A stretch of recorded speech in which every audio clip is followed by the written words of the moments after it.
Hello guys, இன்னைக்கு நம்ம என்ன பார்க்க போறோம்னு பார்த்தீங்கன்னா டிடெக்டிவ் கோனன் அனிமேட்டட் சீரிஸோட 160வது எபிசோடு தான் பார்க்க போகிறோம். ஸோ நம்ம சேனலில் இதுக்கு முன்னாடி டிடெக்டிவ் கோனன் அனிமேட்டட் சீரிஸோட ஃபர்ஸ்ட் 159 எபிசோட வந்து ஃபுல்லாக எக்ஸ்பிளைன் பண்ணி போட்டாச்சு. பார்க்காதவங்களுக்கு வந்து டிஸ்கிரிப்ஷன் லிங்க் கொடுத்துருங்க. அதுபோக நம்ம சேனலில் இருக்க பிளேலிஸ்ட்டில் வந்து டிடெக்டிவ் கோனன் சீரிஸ் சொல்லி தனியாக லிஸ்ட் ஒன்று கிரியேட் பண்ணி வச்சுருக்கேன். பார்க்காதவங்க அதில் வந்து செக் பண்ணிட்டு வாங்க. ஸோ இந்த எபிசோட் பார்த்துக்கிட்டிங்கன்னா இதுக்கு முன்னாடி வந்த 159வது எபிசோடோட பார்ட் 2 வீடியோன்னு சொல்லலாம். ஸோ இது வரைக்கும் என்ன நடந்திருக்குன்ற ஒரு குட்டி ரீகப் மாதிரி நான் சொல்லிடுறேன். ஸோ நம்ம ரான் கானன் மோரிசன் வந்து கென்காய் கோவிலுக்கு வந்து ஒரு சின்ன ட்ரிப்புக்கு வராங்க. ஸோ வந்த இடத்துல கிடாகின்ற மிகப்பெரிய ஒரு பணக்காரர் வந்து பகோடான்ற பில்டிங்கில் வந்து தூக்கு போட்டு தொங்கி இருக்கிறது தெரியுது. ஸோ அங்கே இருக்க துறவிகள் எல்லாருமே அது ஒரு சாபம்னு சொல்கிறாங்க. பட் ஆனால் கானனுக்கு அது கண்டிப்பாக ஒரு கொலைன்னு தெரியும். அது யார் என்ன காரணத்துக்காக பண்ணாங்கன்றதை இந்த வீடியோவில் நம்ம எண்டிங்கோட பார்க்கலாம். சரி, நம்ம வீடியோக்குள்ளே போகலாம் வாங்க. ஸ்டார்டிங் சீனில் பார்த்துக்கிட்டிங்கன்னா கானன் வந்து மோரிசன் அங்கிள் இங்கே வாங்க அப்படின்னு சொல்லிட்டு அந்த புல்லில் கடந்த டைமண்ட் டை எடுத்து மோரிசன் வந்து காட்டிக்க இருக்கான். பட் ஆனால் அங்கே இருக்க அந்த துறவியும் அவரோட பையனும் கண்டிப்பாக இது சாபத்தினால தான் இப்படி நடந்திருக்கு அப்படின்னு சொல்கிறப்ப மோரிசன் வந்து கிடாகி வந்து தற்கொலை பண்ணும் பொழுது இந்த டைமண்ட் டை வந்து தவறி விழுந்துருக்கணும் அப்படின்னு சொல்கிறப்ப யோகோமிசு வந்து என்ன சொல்கிறீங்க, அவர் தூக்குல தொங்கின இடத்துக்கு இது ரொம்ப தள்ளி இருக்கே அப்படின்னு சொல்கிறப்ப கானன் வந்து கொஞ்சம் அங்கே பாருங்க, கிடாகியோட எல்போலையும் அவரோட கால்லையுமே வந்து ஆசிப்பட்ட தடை இருக்கு. அதுபோக கிடாகியோட பாடியை இறக்குறதுக்கு போலீஸ் ஆஃபீஸர்ஸ் ரொம்ப ட்ரை பண்ணாங்க. ஏன்னா கிடாகியோட கால் வந்து பால்கனியில் எட்டவே இல்லை. அப்படி இருக்கும் பொழுது அவர் எப்படி கயிறில் தூக்கில் தொங்கியிருப்பாரு அப்படின்னு சொல்றப்ப யோகோமிசு வந்து தன்னோட ஆஃபீஸர்ஸ் கிட்ட இந்த விஷயம் உண்மையான்னு சொல்லி கன்ஃபார்ம் பண்ணிக்கிறாரு.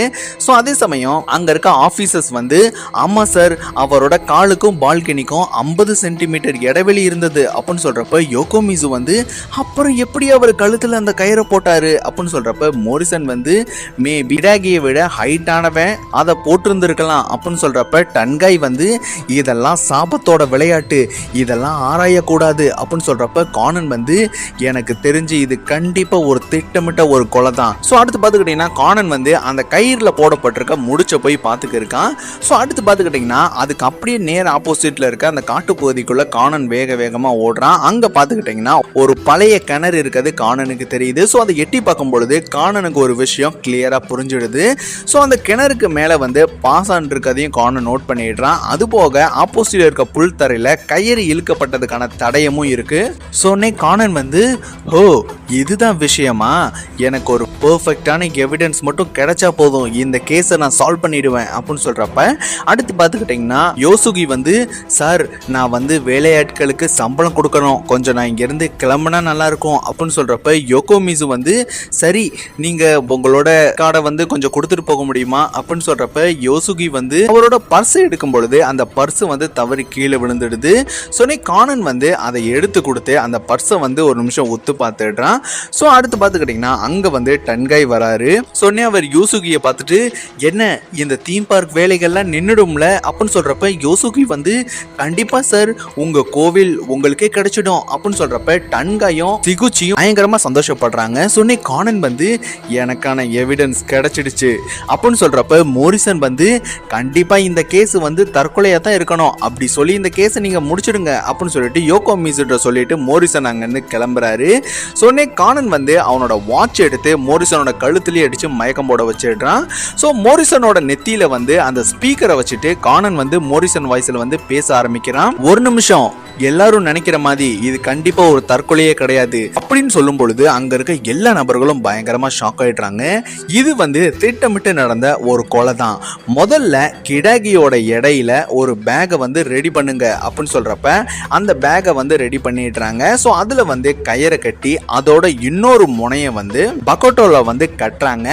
அதுல இருந்து இன்னொரு முனையை இழுத்து ஆப்போசிட்ல இருக்க கிணத்துக்கு மேல இருக்க கம்பி கடியில வந்து கட்டுறாங்க. ஸோ அடுத்து பார்த்துக்கிட்டிங்கன்னா அந்த கயிறை வந்து இழுக்கும் பொழுது கிணத்துக்கு மேல இருக்க வெயிட்டான கம்பி வந்து கிணத்துக்குள்ள விழுந்து அந்த கயிறு வந்து பக்கோட்டோ மேல வேகமா ஏறி அந்த பேக் வந்து தூக்குல தொங்குற மாதிரி ஆயிடுது. ஸோ அதை பார்க்குற எல்லா நபர்களும் பயங்கரமா ஷாக் ஆயிடுறாங்க. சொன்ன கானன் வந்து இதனால தான் அந்த கயிறு வந்து பிரிஞ்சு போயிருந்தது, அதுபோக அந்த கயிறுல வந்து பாசானோட தடமும் இருந்தது அப்படின்னு சொல்றப்ப யோகோமிசு வந்து எல்லாம் சரிதான், பட் ஆனா கிடாகி வந்து கில்லர்கிட்ட போராடினதுக்கான எந்த தடையும் இல்லையே அப்படின்னு சொல்றப்ப சொல்றப்ப கானன் வந்து கில்லர் வந்து கிடாகிய வந்து கிணத்துக்கிட்ட வர சொல்லி இருந்திருக்கணும். சோ அவர் வந்ததும் பின்னாடி இருந்து யாருக்குமே தெரியாம அந்த சுருக்கு கயிறை கிடாகியோட கழுத்துல போட்டு கிடாகியோட காலை வந்து தட்டி விட்டு இருந்திருக்கணும்.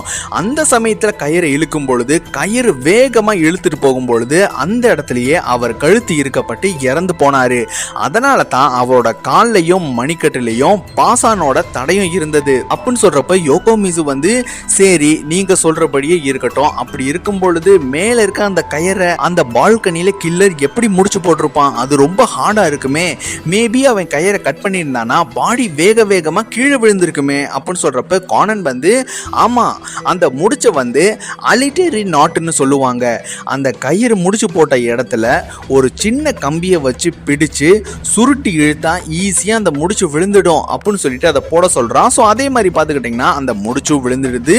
ஸோ அடுத்து பார்த்துக்கிட்டிங்கன்னா கானன் வந்து அதுக்கப்புறம் அந்த கில்லர் அந்த கயிறை வந்து கட் பண்ணா அந்த கயிறு மொத்தமா அந்த கிணத்துக்குள்ள விழுந்து எல்லா எவிடன்ஸும் அதுக்குள்ளேயே புதைக்கப்பட்டது அப்படின்னு சொல்றப்ப கானன் வந்து இவ்வளோ இன்டெலிஜென்ட்டான இந்த கொலையை பண்ண கில்லர் வேற யாரும் இல்லை, இங்க ரொம்ப நல்லவே மாதிரி நாடகம் ஆடிக்கிருக்க கிடாகியோட மேனேஜரா இருக்க யோசுகி தான் அப்படின்னு சொல்லும் பொழுது அங்க இருக்க எல்லா நபர்களும் பயங்கரமா ஷாக் ஆயிடுறாங்க. சொன்ன யோசுகி வந்து என்ன நான் வந்து ஹோட்டல்லையே இல்லையே, எனக்கு இங்க கிணறு இருக்கிறது கூட தெரியாது அப்படின்னு சொல்றப்ப கானன் வந்து ஓ நீங்க நல்லா நடிக்கிறீங்க, நீங்க தானே இந்த ஹோட்டலோட மேனேஜர், ஸோ உங்ககிட்ட கண்டிப்பா ப்ளூ பிரிண்ட் இருந்திருக்கணும், அதுல இருந்து தான் இந்த விஷயத்தை நீங்க கால்குலேட் பண்ணி இந்த மர்டரை பெர்ஃபெக்டா பண்ணிருக்கீங்க அப்படின்னு சொல்றப்ப யோசுகி வந்து இதை என் மேல குற்றம் சாட்டுறீங்களே, இதை நிரூபிக்க உங்ககிட்ட ப்ரூஃப் இருக்கா அப்படின்னு சொல்றப்ப கானன் வந்து ஓ சாலிடான ப்ரூஃபே இருக்கு, உங்ககிட்ட இருக்க பர்ஸை கொஞ்சம் கொடுக்க முடியுமா அப்படின்னு சொல்றப்ப யோசுகியோட பர்ஸை வாங்கி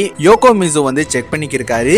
சொன்ன கானன் வந்து அதுல பணத்துக்கு நடுவுல ஒரு சின்ன ரெசிப்ட் இருக்கு பாருங்க அப்படின்னு சொல்றப்ப யோகோமிசு வந்து அதை எடுக்கிறாரு. அது பார்த்துக்கிட்டீங்கன்னா ஒரு சிகரெட் பில்லுன்றது தெரிய வருது. சொன்ன கானன் வந்து அது வந்து கிடாகி அவரோட பர்ஸ்ல வச்ச அவர் வாங்கின சிகரெட்டோட பில்லு, அது எப்படி உங்களோட பர்ஸுக்கு வந்தது, சோ நீங்க தான் கிடாகியை கொலை பண்ணீங்க, அந்த சமயத்துல விழுந்த பர்ஸ்ல இருக்க பணத்தை நீங்க எடுத்து வச்சுட்டு வெறும் பர்ஸை தூக்கி போட்டீங்க, உள்ளுக்குள்ள மறைஞ்சிருந்த அந்த ரெசிப்டை நீங்க கவனிக்க மறந்துட்டீங்க யோசுகி அப்படின்னு சொல்றப்ப யோசுகி வந்து ஷாக் ஆயிட்டாரு. ஆமா நான் தான் அந்த கொலையை பண்ணேன், கிடாகி வந்து என்ன பிசினஸ்ல கணக்க தப்பா காட்ட சொல்லி பல கோடி சம்பாதிச்சாரு, பட் ஆனா எனக்கான பங்கு அவர் தரவே இல்லை, அதனால தான் வேற வழியே இல்லாம நான் கொலை பண்ணேன் அப்படின்னு சொல்லிட்டு உண்மையை ஒத்துக்கிறாரு. ஸோ அந்த இடத்துல பார்த்துக்கிட்டிங்கன்னா இந்த எபிசோட் முடிஞ்சிடுது.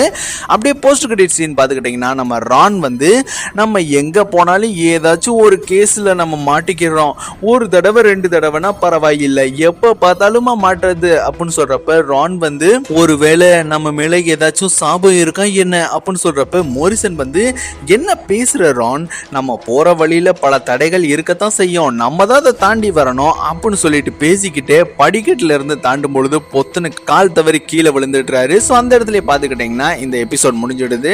ஸோ இந்த வீடியோ வந்து உங்களுக்கு பிடிச்சிருக்கு நம்புறேன். இந்த வீடியோ உங்களுக்கு பிடிச்சிருந்துச்சுன்னா லைக் பண்ணுங்க, ஷேர் பண்ணுங்க, கமெண்ட் பண்ணுங்க, மறக்காம ராஜு ரஞ்சு வாய்ஸ் என்ற சேனலுக்கு சப்ஸ்கிரைப் பண்ணுங்க. பாய், தேங்க்யூ.